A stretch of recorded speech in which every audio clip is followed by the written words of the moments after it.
기도로 여러분 시작할 수 있도록 부탁을 드리겠습니다. 지난주 금요일이 무슨 날이죠?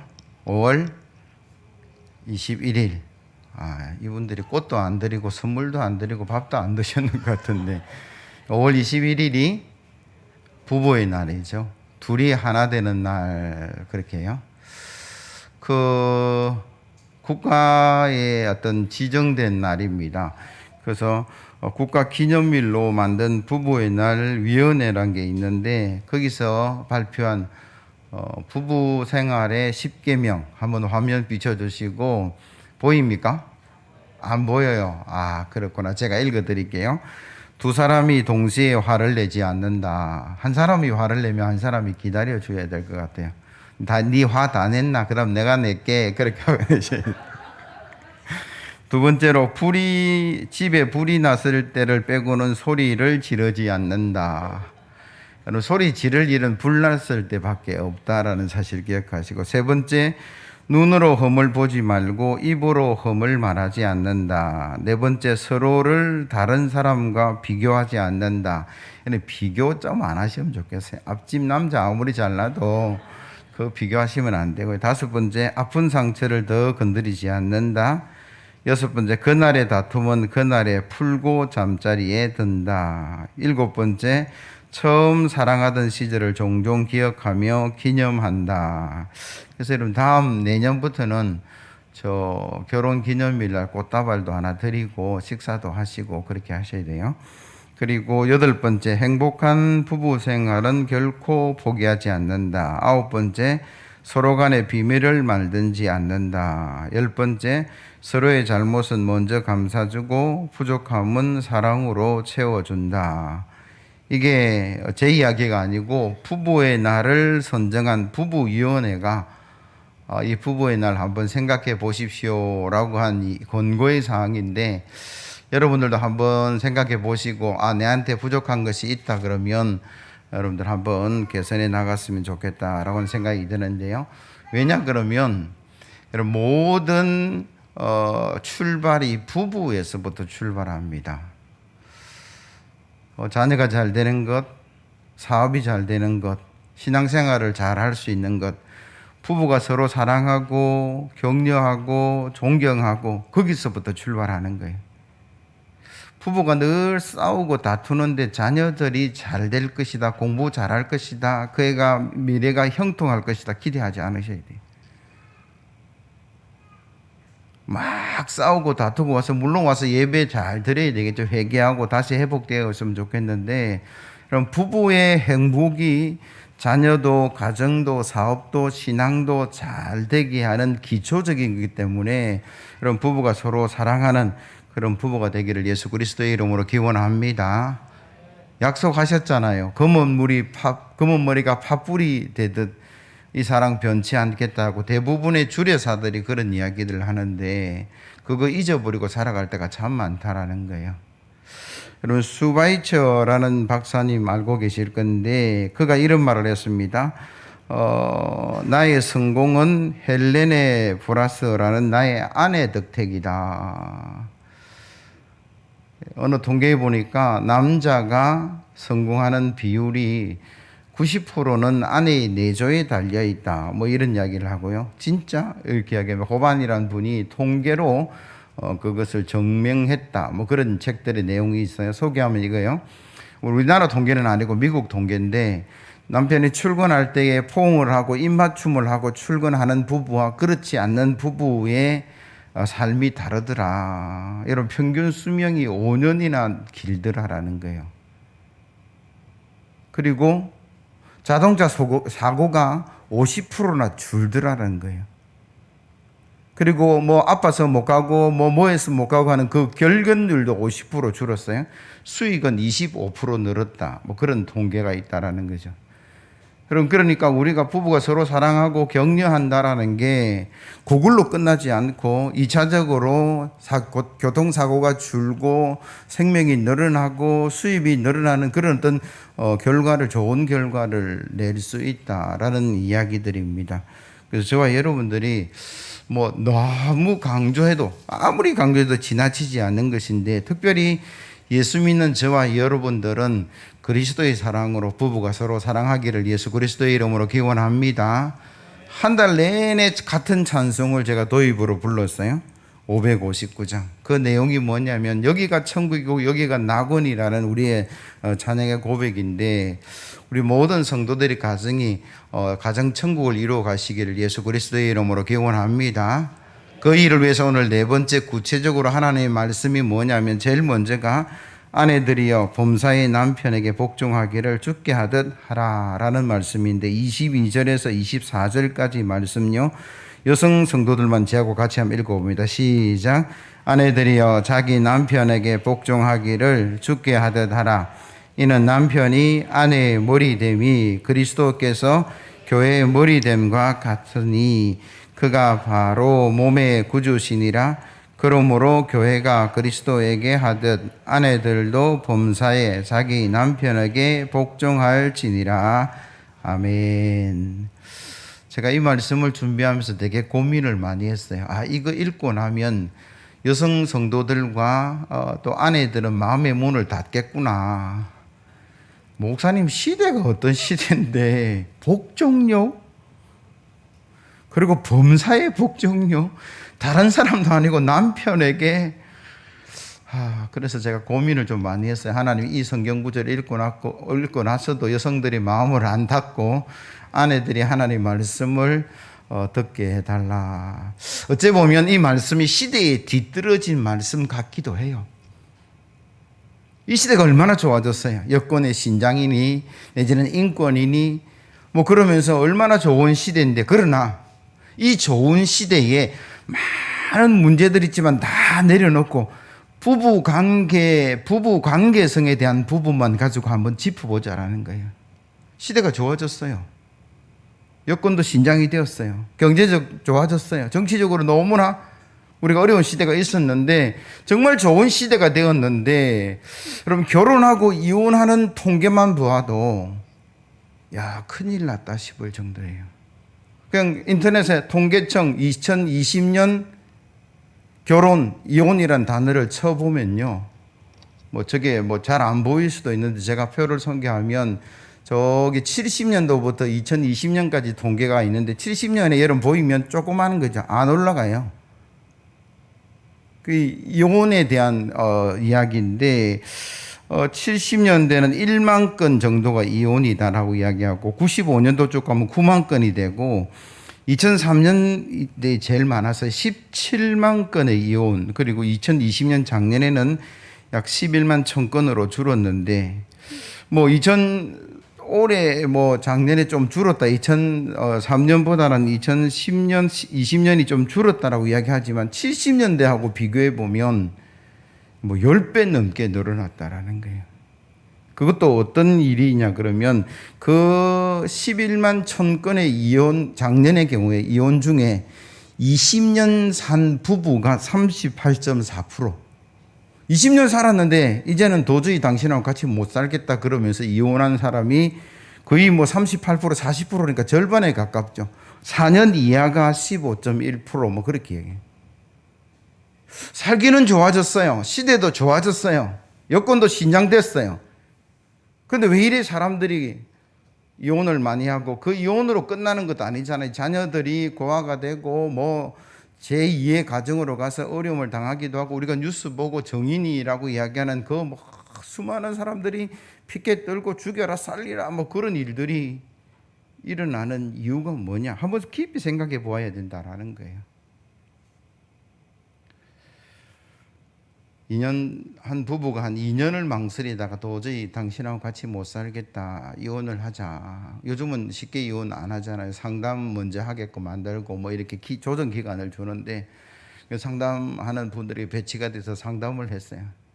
왜 이혼하려고 그럽니까? 그러니까 첫 번째가 성격 차이, 학력 차이, 여러 가지 이유를 했어요. 근데 그 상담사는 딱 보면 알죠. 다들 성격 차이라고 이야기하니까 그 문제의 출발을 짚어서 가다 보니까 비누 한 장 때문이었어요. 남편의 성격이 꼼꼼해가지고 그 비누를 쓰는데, 비누를 바짝 말려서 뽀송뽀송한 상태로 쓰는 걸 좋아하는 거예요. 그 안에는 보니까 그 비누가 딱딱해서 쓰기가 불편한 거예요. 비누 한 장 쓰는 데부터 말다툼이 시작되기 시작했고, 나중에는 그게 성격의 차이니 또 경제적인 문제니 교육의 수준이 더 나아가서 집안 대 집안, 장인 장모 시어머니 시아버지 이야기까지 확대되니까 도저히 못 살겠다. 이 상담사는 그 책에 보면 이런 이야기를 해요. 비누 한 장이 뭔데? 그래, 그렇게 말하지 않았어요. 제가 처방을 하나 내릴 테니까 이렇게 한번 써보시고 다음에 한번 이야기를 한 번 더 합시다. 오늘부터 비누 2장 넣고 쓰세요. 뭐 어려운 거 없잖아요. 남편은 뽀송뽀송한 비누 쓰고, 아내는 자기가 원하는 비누 쓰고, 2개 놓고 쓰면 되는데 하나 가지고 왜 말렸느냐, 어땠느냐, 딱딱하냐, 그렇게 이야기할 필요 없다는 거예요. 한참이 지나서 다시 상담소를 찾아왔는데 밝은 얼굴로 찾아왔어요. 우리 같이 살기로 했습니다. 시작이 비누 한 장이었고 결과도 비누 한 장으로 해결됐다라는 거예요. 참 부부 문제가 큰 것에서부터 시작된 경우도 있지만 정말 아무것도 아닌 문제에서 출발할 때가 참 많아요. 오늘 본문으로 돌아가서 사도 바울이 오늘 말씀을 하실 때에 이 시작이 뭐냐면 21절에 보면 상호 복종하라. 그리스도를 경외하는 자들이 서로 피차 복종하라. 그 말씀에서 시작을 하고 있고요. 또 나아가서 고린도전서 11장 23절 말씀처럼 내가 너에게 권하는 것은 주께 받은 것이라 라고 사도 바울이 이야기해요. 사도 바울이 지금까지 로마서, 갈라디아서, 에베소서, 사도행전의 많은 설교와 내용들을 하면서 그게 자기 생각과 자기 주장이 아니고 기도하고 하나님 주시는 감동에 의한 것이고, 오늘 본문도 마찬가지라는 거예요. 사도 바울의 주장이 아니에요. 솔직히 말해서 사도 바울은 부부에 관해서 이야기하면 안 됩니다. 그 사람 결혼 안 한 사람이거든요. 그런데 그가 부부에 관한 이야기를 하는 것은 하나님께서 그에게 주신 말씀을 교회들에게, 성도들에게 전해주는 것이기 때문에 오늘 주신 말씀은 사도 바울의 개인적인 주장이 아니라 하나님 말씀이다 라고 여러분 들으셔야 되고, 또한 오늘 본문이 부부에 관한 말씀인데 창조의 질서 안에서 이루어졌다 그렇게 말씀하세요. 하나님께서 태초에 인간을 누구를 만드셨습니까? 아담을 만드셨어요. 흙으로 만드시고 그 코에 생기를 불어넣어서 생명이 되었는데, 그 아담을 만드신 이유가 뭐냐면 여러분 사명이 있는데 창세기 1장 26절 이하의 말씀이에요. 하나님이 이르시되 우리의 형상을 따라 우리의 모양대로 우리가 사람을 만들고 그들로 바다의 물고기와 하늘의 새와 가축과 온 땅과 땅에 기는 모든 것을 다스리게 하자 하시고, 하나님의 자기 형상 곧 하나님의 형상대로 사람을 창조하시되 남자와 여자를 창조하시고, 하나님이 그들에게 복을 주시며 하나님이 그들에게 이르시되 생육하고 번성하여 땅에 충만하라. 땅을 정복하라. 바다의 물고기와 하늘의 새와 땅에 움직이는 모든 생물을 다스리라 하시니라. 하나님이 이르시되 내가 온 지면에 씨 맺는 모든 채소와 씨 가진 열매 맺는 모든 나무를 너희에게 주노니 너희의 먹을 거리가 되리라. 또 땅의 모든 짐승과 하늘의 모든 새와 생명이 있어 땅에 기는 모든 것에는 내가 모든 푸른 풀을 먹을 거리로 주노라 하시니 그대로 되니라. 하나님께서 자기의 형상을 따라 사람을 만들어서 이 모든 것을 다스리게 하자. 그게 아담의 사명이 뭐냐면 하나님의 명령을 따라서 다스리고 또 관리하고, 물론 하와도 협력자로 남자와 여자를 창조하시고 그들에게 말씀하신 것은 같은 어떤 의무가 분명히 주어집니다만 더 구체적으로 하와의 사명이 뭐냐 그러면 창세기 2장 19절 이하의 말씀이에요. 여호와 하나님의 흙으로 각종 들짐승과 공중의 각종 새를 지으시고 아담이 뭐라고 부르나 보시려고 그것들을 그에게 이끌어 가시니 아담이 각 생물을 부르는 것이 곧 그의 이름이 되었더라. 아담이 모든 가축과 공중의 새와 들의 모든 짐승에게 이름을 주니라. 아담이 돕는 배필이 없으므로 여호와 하나님이 아담을 깊이 잠들게 하시니 잠들매 그가 그 갈빗대 하나를 취하고 살로 대신 채우시고, 여호와 하나님이 아담에게 취하신 그 갈빗대로 여자를 만드시고 그를 아담에게로 이끌어 오시니 아담이 이르되 이는 내 뼈 중에 뼈요 살 중에 살이라. 이것을 남자에게서 취하였은즉 여자라 부르리라 하니라. 아멘. 아담의 사명이 하나님께서 만물을 지으시고 그 만물에게 이름을 지어주고 그 만물을 다스리는 만물의 영장으로 삼았다면 그 영장의 사명을 감당할 때 홀로 있어 너무 힘들어하고 로토브 더 좋은 상태를 이루기 위해서 돕는 협력자 배필을 허락해 주셨는데 정확하게 말하면 아담과 하와의 사명이 조금 차이가 나요. 하와는 아담의 돕는 배필의 사명을 감당해야 된다. 그리고 오늘 본문에 보면 이렇게 말씀하시죠. 남편과 아내의 관계성을 그리스도와 교회라는 관계성에서 설명합니다. 교회는 몸이고 그리스도는 머리고 우리가 그렇게 교회론을 이야기해요. 그래서 교회가 움직이는 것은 예수님 머리의 뜻대로 가야 된다라는 거죠. 목사는 뭐 입 정도 될 것 같아요. 지체 중에 늘 설교하고 가르치는 사역이 있으니까. 어떤 분들은 운전하니까 발 같은. 우리 몸의 지체에 뭐 장로님, 권사님, 뭐 안수집사님, 낮에는 모든 성도들, 교사, 차장들 다 역할이 있어서 그 지체로서 역할을 감당해 나가고 그 모든 팔과 다리가 움직이는 그것은 누구의 뜻대로? 머리의 뜻대로, 그리스도의 뜻대로. 그게 교회에 관한 이야기인데 오늘 사도 바울은 그리스도와 교회의 관계성을 들어서 남편과 아내에 관한 말씀을 하고 계신다라는 거죠. 에베소서 1장 20절 말씀 같이 한번 읽어볼까요? 같이 읽습니다. 시작. 그의 능력이 그리스도 안에서 역사하사 죽은 자들 가운데서 다시 살리시고 하늘에서 자기의 오른편에 앉히사 모든 통치와 권세와 능력과 주권과 이 세상뿐 아니라 오는 세상에 일컫는 모든 이름 위에 뛰어나게 하시고 또 만물을 그 발 아래 복종하게 하시고 그를 만물 위에 교회의 머리로 삼으셨느니라. 교회는 그의 몸이니 만물 안에서 만물을 충만하게 하시는 이의 충만함이니라. 아멘. 그러니까 교회된 지체가 그리스도로 머리로 삼고 그 뜻에 순종하며 복종하며 살아가듯 여인들이 남편을 머리로 삼아서 복종하라. 그렇게 관계성을 가지고 설명을 해요.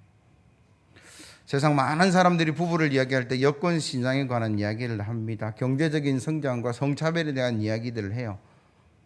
그러나 저와 여러분들이 잊지 말아야 될 진리의 1번은 뭐냐 하면 하나님 말씀이고 그 하나님의 말씀은 그냥 부부가 단순히 그냥 만나서 뭐 평생 살아가는 그런 어떤 두 사람, 뭐 유행어 가사에 님의 도장 하나 찍어 뭐 점 하나 찍으면 남이 되는 그런 어떤 단순한 관계가 아니고 그리스도와 교회의 관계 속에서 이루어지는 어찌 보면 절대적이고 특수하고 거룩한 관계 속에 있다라는 거예요.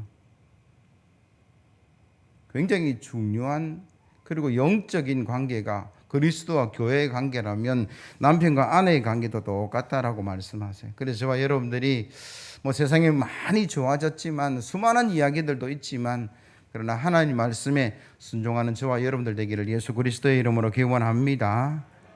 두 번째로 아름다운 가정 천국을 위해서 남편들에게 말씀하세요. 아내 사랑하기를 자기 자신과 같이 사랑하라. 그렇게 말씀하시는데 25절에서 28절은 남자 성도들만 같이 읽어봅니다. 시작. 남편들아 아내 사랑하기를 그리스도께서 교회를 사랑하시고 그 교회를 위하여 자신을 주신같이 하라. 이는 곧 물로 씻어 말씀으로 깨끗하게 하사 거룩하게 하시고 자기 앞에 영광스러운 교회로 세우사 티나 주름 잡힌 것이나 이런 것들이 없이 거룩하고 흠이 없게 하려 하심이라. 이와 같이 남편들도 자기 아내 사랑하기를 자기 자신과 같이 할지니 자기 아내를 사랑하는 자는 자기를 사랑하는 것이라. 아멘. 이 말씀은 남편들의 기대에 어긋나는 말씀이죠. 아내들에게 복종하라라고 이야기했으면 당연히 남편에게 해야 될 이야기가 무엇입니까? 잘 다스리고 그에 군림하고 정복하고 뭐 이런 이야기를 해야 되는데 무슨 이야기를 하고 있냐 그러면 사랑하라. 그것도 내 몸과 같이 사랑하라. 그렇게 말씀하고 있다라는 거예요. 남편과 아내 사이에 모든 문제의 해결의 코드는 열쇠는 사랑이란 단어입니다. 여러분, 사랑으로 부부 관계를 풀어 가셔야 되고 사랑으로 자녀와의 관계를 풀어 가셔야 돼요. 분노나 뭐 여러 가지 코드가 아니라 여러분 사랑으로 문제를 풀어 가셔야 되는데, 여러분 가만히 보시면 이 세상의 공동체 중에 하나님이 친히 세운 공동체가 두 개 있는데, 하나가 뭐냐 하면 그게 교회고 하나는 가정이에요.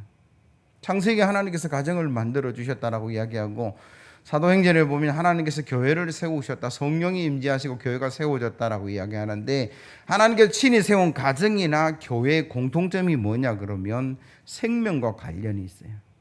하나님께서 왜 친히 그 공동체를 세웠냐 그러면, 여러분 생명 잉태 그리고 생명 탄생, 생명이 이어지는 공동체가 가정이고 교회입니다. 육신의 생명이 부모 아니면 가정 아니면 태어날 수가 없어요. 영혼의 생명이 태어나는 것은 교회밖에 없다라는 거예요. 저희들이 회개하고 돌아와서 영원한 생명을 누려가는 그 공동체는요, 여러분 교회하고 가정밖에 없어요. 그리고 그 가정과 교회가 문제가 일어나고 그 교회 가정이 아름다운 교회가 되고 아름다운 가정을 되려 그러면 사랑으로 그 모든 일들을 이루어 가야 된다라고 성경은 말씀하시죠. 남편이 아내를 사랑하지 않는 부부가 어디 있겠습니까마는 그 방법과 그 깊이의 차이가 분명히 있다라고 성경은 말씀하세요. 오늘 사도 바울이 뭐라고 이야기합니까? 남편들이 아내를 사랑할 때에 그리스도께서 교회를 사랑하듯 그렇게 사랑하라, 그렇게 말씀하세요. 사랑하기는 하는데 우리의 사랑이 그리스도가 교회를 사랑하듯 하는 그 사랑이 되어야 된다라는 거죠. 어떤 남편들은 아내가 이쁘니까 사랑한다라고 이야기하기도 하고, 나한테 잘하니까 사랑한다, 그거는 세상의 사랑이고 육체적인 사랑이고 에로스적인 사랑이라 그러면, 오늘 본문이 말하는 사랑 그런 사랑이 아니에요. 아가페적인 사랑이다라는 거죠. 좀 못나도 좀 잘 못해도. 여러분, 예수님이 교회를 사랑했는데 조건 보고 사랑하는 것 하나도 없어요. 만약에 조건 봤다면 큰 교회만 사랑하겠죠. 뭐 선교 잘하는 교회만 사랑하겠죠. 그건 아니는 거죠. 모든 교회가 예수 그리스도의 십자가 위에 세워졌고, 그게 크든 작든 잘하든 못하든 이미 그리스도께서는 뭐 하셨어요? 그 교회를 위해서 생명을 내어주셨다라고 성경은 말씀하세요. 예수님의 십자가 그리고 부활, 성천 이후에 성령이 임재하시고, 오늘 성령 감리주일인데 그래서 탄생한 공동체가 교회 공동체예요. 그러니까 가만히 한번 생각해 보세요. 예수님께서 교회 있는 교회를 위해서 생명을 주신 게 아닙니다. 정확하게 잘 들으셔야 되는데, 예수님께서 생명을 주셔서 탄생한 교회가 공동체가 교회라는 거죠. 먼저가 죽음이고 먼저가 십자가고 그 다음이 교회예요. 그러니까 예수 십자가의 사랑이 교회 태동의 밑거름이 되는 거죠. 만약에 예수님 십자가 안 지셨으면, 부활, 성천, 성령의 임재가 없었으면 교회 공동체는 생길 수 없어요. 그러니까 그리스도께서 교회를 사랑하시는 것은요, 조건 없는 사랑이라는 거예요. 야, 저 교회 참 괜찮네, 내가 너를 위해서 내가 생명을 내어놓으려, 그렇게 출발한 것이 아니라 아예 교회 공동체는 아직 없어요. 먼저 죽으시고 먼저 자기의 생명을 주신 그 다음에 그 주신 생명에서 탄생한 게 교회라는 거예요. 그러니까 예수님께서 교회를 사랑하신 것은 조건 없는 사랑이다라는 거죠. 남편이 아내를 사랑하는 그 모습은 뭐냐 그러면, 그리스도가 교회를 사랑했지 사랑하라는 것은 조건 없는 사랑으로 행하라, 그렇게 지금 힘주어서 말씀하고 계시는 거예요. 잘하니까 하겠다, 그거는 거래적인 거예요. 세상적인 거다라는 거죠. 그래서 저와 여러분들이 복종하고 순종하고 사랑하고 존경하고 그 모든 것이 교회가 그리스도와 관계 속에서 이해가 될 때, 그것이 하나님의 은혜 속에 이루어진 천국 가정이 이루어질 수 있다라고 성경은 말씀합니다. 남편이 아내를 위해서 생명을 내어줄 수 있어야만이 그게 진정한 오늘 본문의 사랑을 이루어가는 것이다. 저와 여러분들이 이런 사랑을 이루어가기를 예수 그리스도의 이름으로 기원합니다. 남부럽지 않을 만큼 검실이 좋았던 노부부가 있었어요. 근데 나이가 들어가면서 할아버지가 병원 가는 횟수가 늘어났어요. 한번 입원하고 또 치료받고 퇴원하고 또 몇 달 있다가 또 입원하고 또 치료받고, 이게 반복되니까 할아버지가 그때부터 할머니에게 짜증을 내기 시작했어요. 검실이 그렇게 좋았는데 화를 내기 시작하고 짜증 내기 시작하고, 하루는 점심을 먹고 물을 달라는데 물이 가져왔는데 뜨거운 물이에요. 그러니까 소리를 지릅니다. 이 여름에 무슨 뜨거운 물을 가져오냐고, 다시 가져오라고. 그래서 할머니가 찬물을 들고 왔어요. 그러니까 입대자마자 또 한마디 하는 게, 환자에게 웬 찬물이냐고. 이거 뭐 어디에 뭘 맞춰야 될지 잘 모르겠어요. 자녀들이 방문했는데 뭐 과일도 안 내놓는다고 화를 내니까 할머니가 막 병실을 울면서 뛰쳐나갔어요. 그 광경을 지켜보았던 아들이 아버지에게 조심스럽게 말합니다. 아버지 왜 변하셨어요? 그렇게 검실 좋았는데, 그렇게 사랑하셨는데 병원에 오시면서 마음이 좀 변하셨습니다. 그러지 마시라고 이야기할 때 그 할아버지가 그 아들에게 이런 이야기를 했어요. 너희 어머니는 너무 여린 사람이고 너무 착한 사람이고, 내가 병원에 자주 오는 걸 보니까 이제 내 생애 마감의 시간이 가까웠는데 혹여 내가 떠나고 난 뒤에 너희 어머니가 너무 슬퍼해서 홀로 살아가지 못할까 싶어서 내가 정을 좀 떼야 되겠다라고 마음먹었다. 여러분, 사랑이라는 게 물론 뭐 모양의 다른 모습이 있지만, 부부가 사랑하려 그러면 이런 사랑을 해야 되겠다라는 생각을 해요. 세상에 많은 사랑들이 있습니다. 책에도 있는 사랑, 현실에도 있는 사랑, 또 어떤 이웃에 있는 사랑들이 참 많은데, 오늘 그리스도의 부부는 성경의 말씀처럼 그리스도가 교회를 사랑하는 그런 사랑을 이루어 가시기를 예수 그리스도의 이름으로 기원합니다.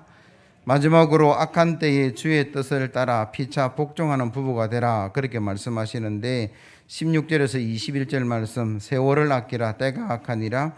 그러므로 어리석은 자가 되지 말고 오직 주의 뜻이 무엇인가 이해하라. 술 취하지 말라, 이는 방탕한 것이니 오직 성령으로 충만함을 받으라. 시와 찬송과 신령한 노래들로 서로 화답하며 너의 마음으로 주께 노래하며 찬송하며 범사의 우리 주 예수 그리스도의 이름으로 항상 아버지 하나님께 감사하며 그리스도를 경외함으로 피차 복종하라. 사도 바울이 이 말씀을 시작한 부분인데요, 세월이 아껴야 되는데 때가 악하기 때문이다. 그리고 우리가 아까 제가 도입에 말씀드리면서 시대가 좋아졌다라고 이야기해요.